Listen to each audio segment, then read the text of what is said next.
Aquilo que parecia impossível,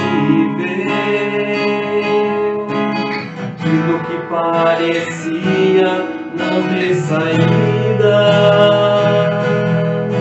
aquilo que parecia ser minha morte, mas Jesus mudou minha sorte. Sou um milagre, estou aqui. Olá pessoal, como eu disse na semana passada, nós continuaríamos a história da Lucimária, né? Então hoje nós estamos continuando a história que nós estávamos ouvindo na semana passada, né? Então a Dani passou por toda aquela situação, né, no hospital e agora ela retorna para Jundiaí. Onde que continua a história dela, né? Você pode continuar para a gente, por favor? Chegou em Jundiaí, né, já esperando um leito de UTI para ela, porque foi para isso que ela veio. E chegando ali, examinada, o médico já achou melhor mandar ela direto para o quarto, porque ela já estava com uma saturação boa, ela só estava com a sonda, que era uma dificuldade, né, e com o catéter. Então fomos para o quarto, dali já foi uma grande vitória, né, menos sofrimento. E ali em Jundiaí, a gente começou a fazer os exames de imunidade, porque durante a cirurgia do coração o médico disse que ela não tinha o timo que produz os glóbulos brancos, então ela não teria imunidade e que isso poderia ser causador de uma síndrome, chamada síndrome de George. Então começamos ali os exames para saber se ela tinha uma imunidade boa para poder ir para casa. Os exames vieram, os médicos vinham e falavam que ela tinha uma aparência bonita. Ela era uma menina muito bonita. E normalmente quem tem essa síndrome tem uma deformação no rosto, né? E que ela não teria. E os exames vieram bons. Ela tinha sim imunidade. Começamos com umas injeções de vitamina só para fortificar ela. E 2 dias depois eles resolveram tirar o catéter para ela respirar sozinha. Pra gente ver como ela ficava. Ela aceitou super bem. Ela ficou assim no catéter, né? E dali em diante foi começando a ter uma vida um pouco mais normal, né? Os médicos foram falando que ela poderia ter uma alta, né? Que ela poderia já vir para casa e que a gente poderia já sonhar com isso. Era uma esperança plantada no coração de vocês ouvir aquilo dos médicos, né? Era, porque depois de tanta luta, tanto sofrimento, né? Tratamentos, e a gente vinha para casa, a gente chegou com a alta, ela estava com 9 dias de internação no quarto. O médico chegou e falou: segunda-feira ela vai embora, ela vai para casa. E eu não cabia em mim de felicidade, né? Eu revezava com a minha sogra tamanho cansaço, eu ficava uma noite, ela outra, e sabia que ela ia vir para casa com a gente, né? E aí chegou o dia tão sonhado. Ela teve alta, a gente veio, chegou em casa, ela já tinha sonda gástrica, né? Só que a gente vai saber um pouco mais da história no próximo bloco, né? Fique com a gente.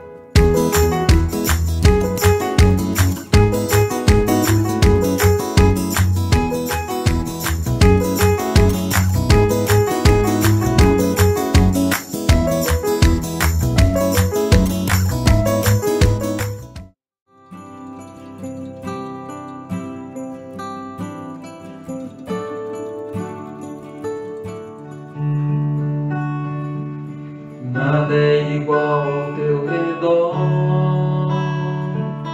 tudo se faz no teu olhar, todo o universo se formou no seu falar.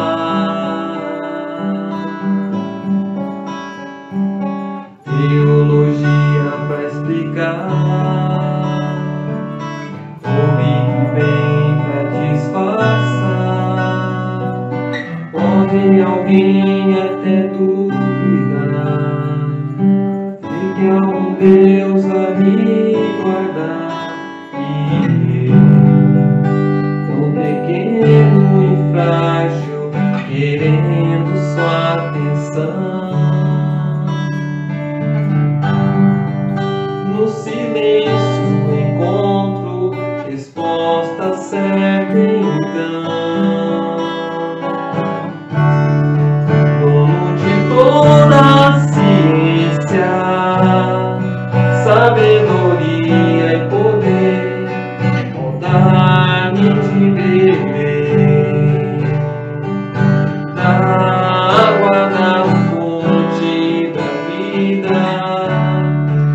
Deus se revelou ao ser, do gentil ao ateu, ninguém explica Deus. Voltamos, pessoal, para o segundo bloco do programa Amigos de Fé. Lucimara, então você me contava que que ela recebeu alta, né? Então vocês retornaram para casa depois de mais de 80 dias, né? Lá internado com ela entre Jundiaí e a PUC, né? Isso. E como que foi esse retorno, então? O retorno para casa foi o auge da insegurança, né? Porque a gente chega em casa com um bebê tão frágil e ela ainda usava a sonda gástrica, né? E a gente passava por um processo de sugar pela sonda gástrica o que ela tinha no estômago, porque ela estava vomitando demais, né? E eu tinha que tirar tudo que estava no estômago, contar quantas ml deram na seringa, para ali complementar a alimentação dela. Então isso me deixava muito insegura. Mas a gente fez, a gente venceu, né? Passamos com a fono e ela já pediu para a gente iniciar o uso da mamadeira, para não cansar muito ela por conta do coração. Já a alimentação por mamadeira e deixar a sonda para a gente ver como ela reagir. Começamos a mamadeira no mesmo dia da alta, só que à noite. E ela pegou, ela aceitou a mamadeira de boa. E aí, acho que 3 dias depois, nós voltamos com ela, já com a alimentação toda pela mamadeira, né, via oral. E a médica tirou a sonda dela. Aí ela já ficou livre de tudo mesmo. Ela já começou a engordar, ela pegava peso, né? Ela já não tinha mais aquela feição de uma criança muito doente, por muito tempo no hospital. Né? Foi evoluindo, a gente começou a fazer tratamento com ela na Unicamp, também com a geneticista, né? Para saber a origem desse problema dela, se era um problema genético ou se era um problema só dela, né? Um caso isolado nela. Iniciamos o tratamento dela, a gente tinha que voltar lá, às vezes de 3 em 3 meses, outras vezes de 6 em 6, dependendo do exame que ela fazia. Né? Os medicamentos, ela saiu bastante no hospital, né? Bastante medicamento para o coração, para o intestino. E o médico falava pra gente que talvez ela não falasse, ela não poderia não caminhar, poderia não enxergar, né? Não ouvir, por conta de ficar 14 horas sem oxigenação no cérebro. Né? E devagarzinho ela foi desafiando, né, a medicina. Com 10, 11 meses ela já começou a falar, né? Ela falava com papai, mamãe, mamá, coisas básicas, né? Pra gente é uma vitória tão grande, né? Isso aí foi uma alegria, né? Imagina, né? Porque você entende que além de falar, ela também ouvia, né? É uma coisa ligada. E ela enxergava bem, porque ela brincava, ela tinha brinquedos de estímulos, né? Então a visão dela era boa, mas a gente tinha uma grande dificuldade com ela na coordenação motora, né? Ela não aprendeu a engatinhar, ela não sabia cair, né? Quando ela caía, os tombos eram bem sérios, porque ela não tinha não tinha tipo assim aquele... tipo assim, uma reação rápida para poder se defender do tombo, né? Exato, ela não tinha isso, ela não criou isso. E aí ela começou a andar. Com 1 ano e 3 meses, ela começou a dar os primeiros passos. Outra vitória pra gente, porque ninguém imaginava, né? A gente estava um dia num sítio e ela começou a caminhar, do nada. E aí foi outra vitória, começou a vida nova pra ela, né? Ela tinha, aparentemente, uma vida normal. Sim. E nesse meio tempo também veio mais uma bênção na vida de vocês, né? Veio. A Gabriele, né? A Gabriele, a gente esperava o exame de genética dela e eu engravidei da Gabi. Né? A Gabi, ela tem 2 anos e 8 meses de diferença da Daniele. Né? E a Gabi foi uma parte fundamental, né? Nessa criação da coordenação motora da Daniele. Ajudou muito, né, irmãzinha? Muito. Muita gente falava que era loucura ter outro filho, com toda a correria que era a nossa vida. Né? Ao ver de fora poderia ser, mas pra gente que estava dentro de casa, né? A Dan começou a baixar para brincar com a Gabi no bebê conforto. Ela não sabia agachar. E quando ela agachava, ela pedia ajuda para levantar. Então, a Gabi no bebê conforto para eu arrumar alguma coisinha, para correr, fazer alguma coisa, e ela ia lá, agachava. E eu ficava observando. E ela começou a levantar. Desenvolveu por causa da irmãzinha. Desenvolveu por conta da irmã, porque a irmã dela era, tipo assim, pra quem viu, não tem explicação. Era uma coisa fora do normal. Eu já vi amor entre irmãos, mas se a Gabi chorava, ela chorava junto. Né? Se a Gabi passava a noite acordada com cólica, tinha que colocar um colchãozinho no chão pra ela, porque ela ia passar a noite acordada Ela comigo. queria estar ali junto. Junto, o tempo todo. Né? Então, foi essencial para ela. Né? E assim, você estava vendo mas nesse primeiro período aí, que logo que ela saiu do hospital, né? E nessas idas para Campinas, né? Você também se encontrou nesse período de sofrimento. Você pediu também bastante vezes em oração, né? Se você nunca desviava da oração, né? A oração passou a ser constante na sua vida, né? Passou. Foi uma coisa que se fez, tipo, rotina. Não pode colocar assim, mas virou uma rotina. Né? A oração que eu fazia com ela dentro da UTI, todos os dias, era a oração que eu fazia com ela para dormir todos os dias. Né? As mesmas orações, sem mudar a ordem de nenhuma. Né? E a Dana, ela tinha um amor muito grande pela igreja. A gente não sabe explicar isso também, porque era difícil o entendimento dela com muita coisa. Mas ela amava estar na igreja.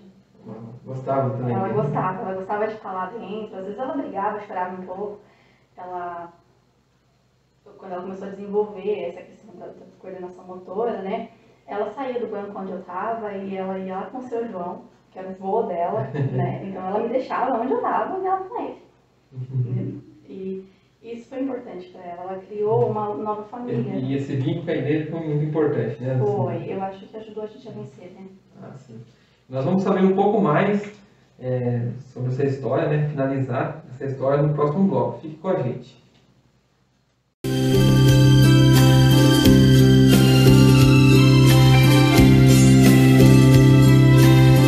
O isolamento social para conter o contágio da Covid-19 obrigou-nos a fechar o santuário. Passamos mais de 6 meses distantes da casa da mãe. Foi um longo período que podemos comparar com o tempo de trevas, de escuridão. Mas há uma luz que brilha e nunca se apaga, a luz da fé. E por isso as portas do santuário se abrem novamente para você. Durante este período, preparamos o nosso coração em nossos lares. E agora, a casa da mãe se prepara para, aos poucos, voltar a receber nossos fiéis, para que você se sinta protegido e seguro durante as celebrações. Não esqueçam de se organizarem para o uso de sua máscara e seguir o distanciamento recomendado no interior do santuário. Estamos prontos para receber você, com todos os cuidados. A Mãe Aparecida espera por você.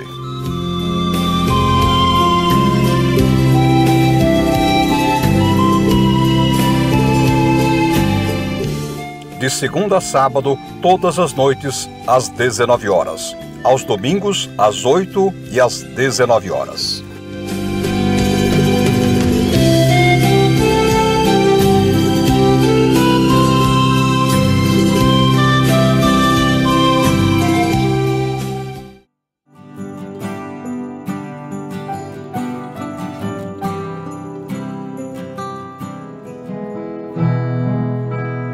Céu,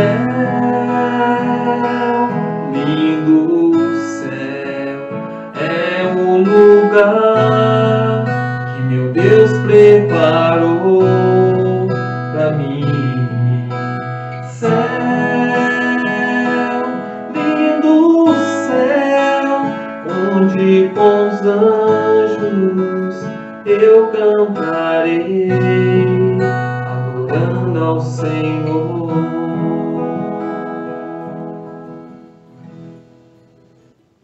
Voltamos, pessoal, para o terceiro e último bloco do programa Amigos de Fé. Então, Lucimara, daí vocês mudaram, né? Vocês se mudaram de casa e começou a complicar, né, a situação dela de novo, né? A gente foi meio que obrigada a ir morar com a minha mãe, né? Não tinha outra opção pra gente naquela hora. E ela começou a piorar porque ela pedia a casa dela. Quando ela ia dormir, né, ela queria ir pra casa dela, ela chorava. Ela estava com qual a idade dela já? Aí ela já beirava os 4. Faltava um mês pra ela fazer 4 anos. Sim. Né? E ela chorava bastante. Quero minha casa, quero ir embora pra casa. E ela não conseguia associar que ali agora era onde ela ia ficar. Né? Até a gente conseguir arrumar uma casa pra gente. Só o Ronaldo trabalhava na época, né? Foi muita luta dele. E aí a gente levou ela pro hospital, e o médico não tem causa, ela foi parando de andar, né? Ela parou com os movimentos na perna, ela começou a ter um pouco de dificuldade até para se sentar. Ela não firmava o corpo. E com o tempo, o médico disse pra gente que isso era psicológico. Alguma coisa tinha dado, né, o estado, era psicológico. E os tratamentos continuaram o mesmo, não tinha muito o que fazer nessa época, né? E ela desenvolveu uma anemia muito forte, né? A gente tentou o tratamento com remédio, não resolveu.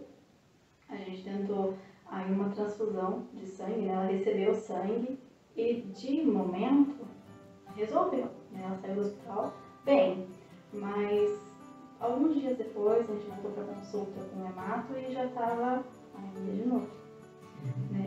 Aí foi passado para ela injeção de ferro e é uma situação muito dolorida, né?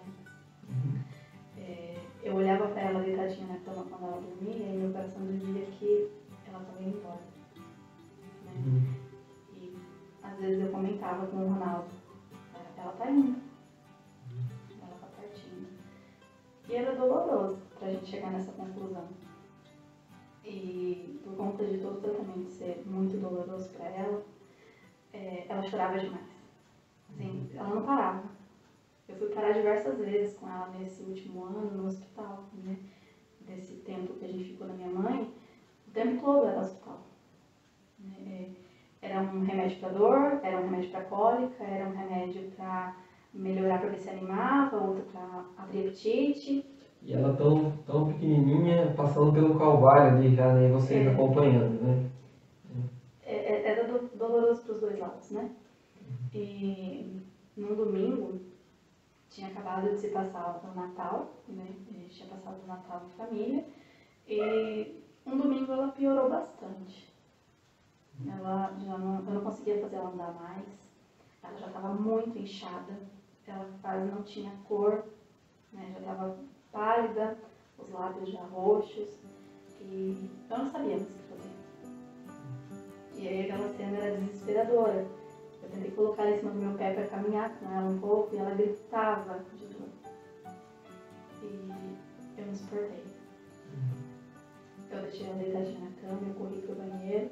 Mais uma vez, no meio de tanta miséria, eu pedi para Deus ter misericórdia dela. Mais uma vez eu repeti o texto.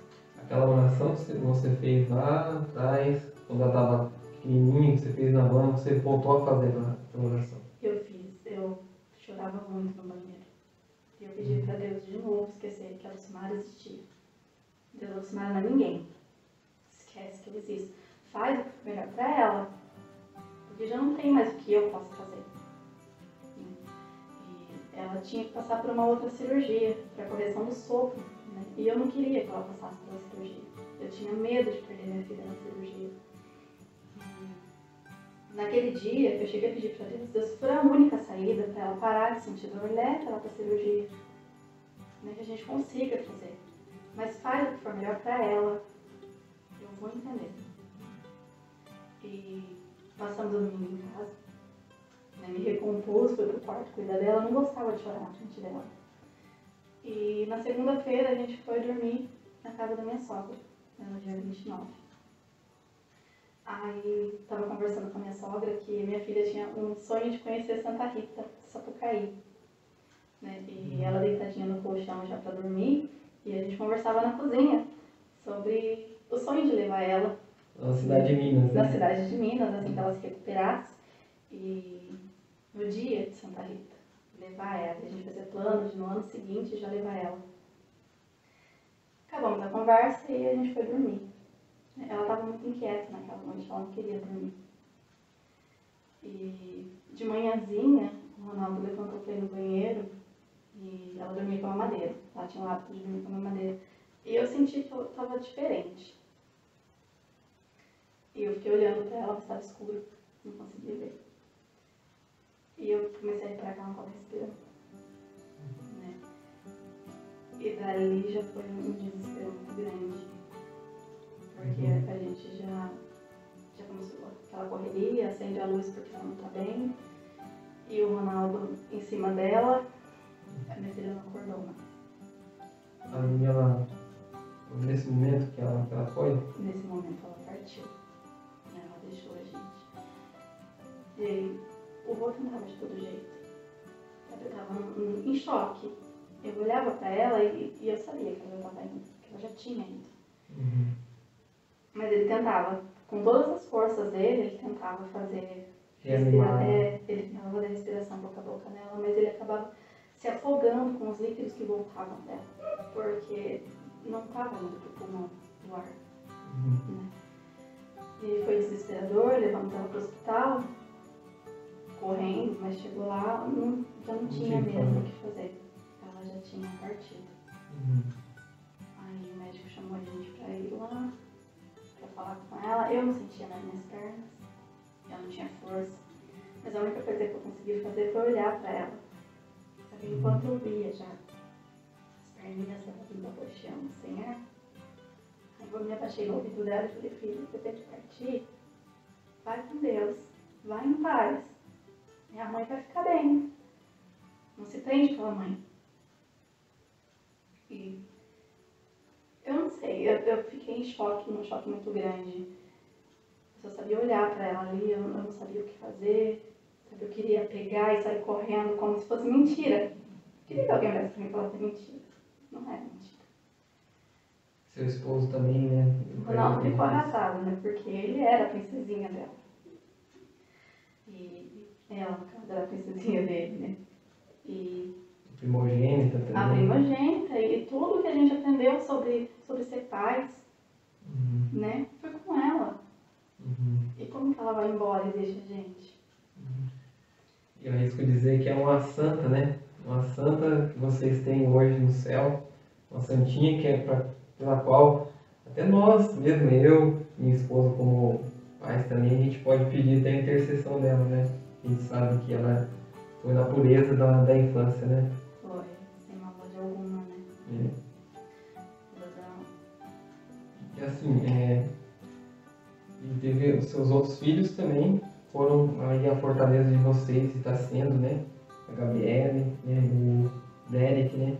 E eles, como que foi essa situação para eles também? Para a irmãzinha? A Gabi, ela sentiu um pouco no começo, né? Porque era companheira, as duas eram muito, muito juntas o tempo inteiro.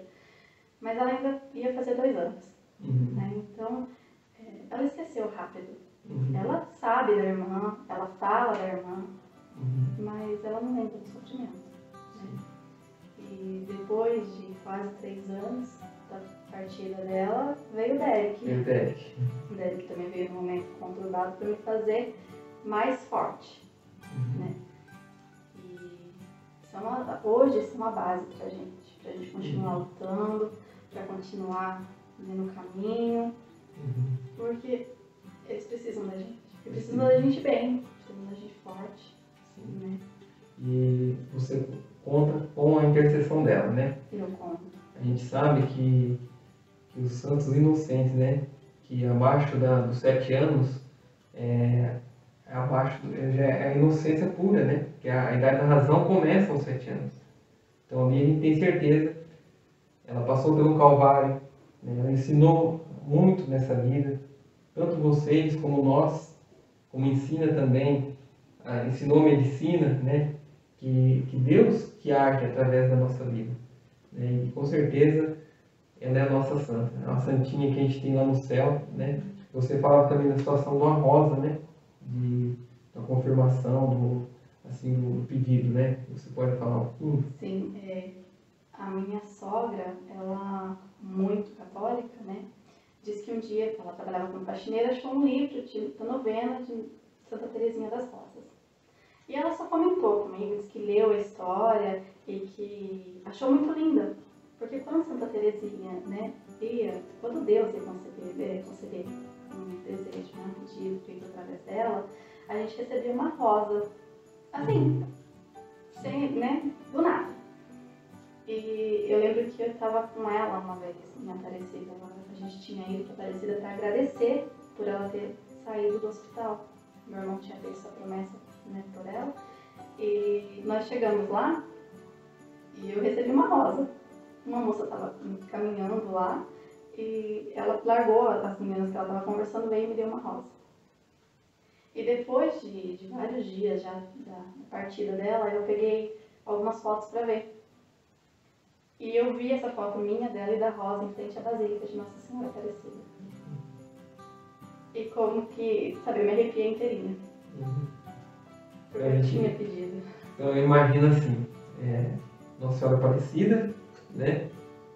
Santa Teresinha, e no meio dessas duas grandes santas, né, que nós temos da igreja, nós temos lá ela a interceder por nós lá no céu.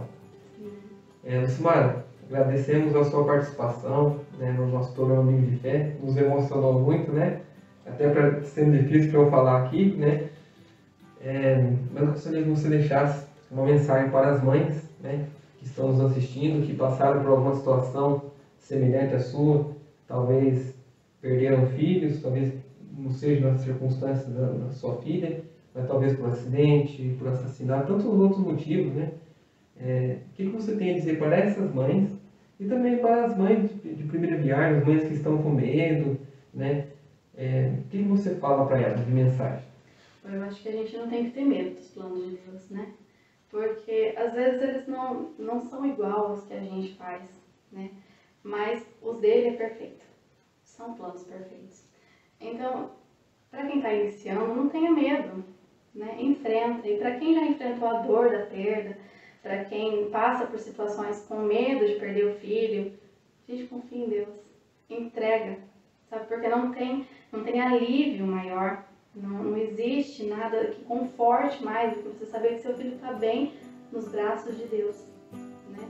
Não há dor, não há sofrimento e a vida continua, a luta não para, né? Sejamos fortes, sejamos firmes, Deus é o caminho, a gente não pode parar, a gente chega lá também.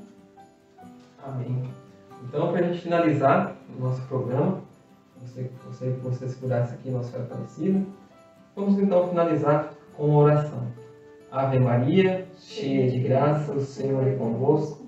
Bendita sois vós entre as mulheres, e bendito é o fruto do vosso ventre, Jesus. Santa Maria, Mãe de Deus, rogai por nós, pecadores, agora e na hora de nossa morte. Amém. Nossa Senhora Aparecida, rogai por nós.